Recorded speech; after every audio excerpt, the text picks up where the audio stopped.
So today was a story of two entirely different events. The one earlier this morning, we're going to talk about here in a minute, that was different. What we're seeing now in the evening here as the sun has gone down, as you see here, police starting to move us back all along Black Lives Matter Plaza right outside of the White House and then down the street further.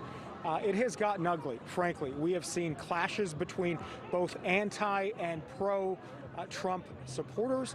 And basically when the sun went down, these two sides started coming together, pushing and shoving. We heard explosions throughout the night.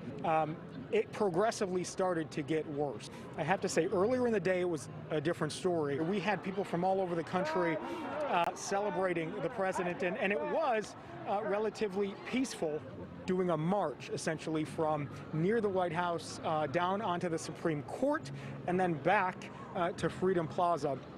Now, that march earlier today, it was a large group of people that was united by the idea that the election was not legitimate, that it was rigged. That's what brought a number of people out here today. Now, we should mention that, in fact, state elections officials and also the Department of Homeland Security have confirmed and have said there is no reason to believe that there's any sort of widespread voter fraud, that every election state by state was done fairly and properly.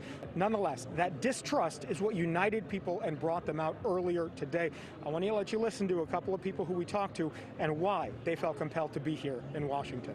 This is a scam by the governors, state legislators that are getting their pockets lined from these voting systems. So you don't trust the elections officials? Absolutely not. And the reason why I don't trust it is simple. You need a license to drive a car, go fishing, hunting, everything. Marriage license. Why can't we have voter ID? I think if Donald Trump said he trusts the election, he would just be conceding, and he's not about that. Right. Do you trust the court system? No. No, not the local court systems. Why not? Because they've been voted in by the Democrats, and I don't think the elections have been fair for a very long time. I think there's probably a lot more that needs to be investigated there, and they deserve to have their votes count. The way I believe, I don't know how most people will. We'll see when it ends, when there's actual legal resolution. That's what it's going to be. I don't know if it was stolen. I don't think most people know. So whatever, the truth will be reveal itself in the end. Now, again, those clashes that you just started to see video of here, that didn't begin until later on in the night. You want to be very clear about that.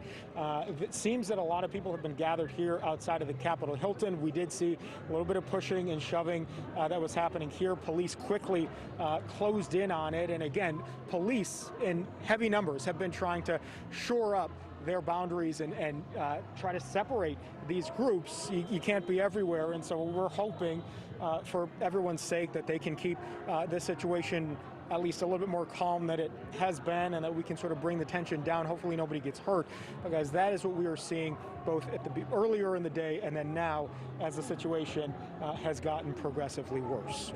Reporting in Washington, D.C. tonight, Joe Khalil, NewsNation.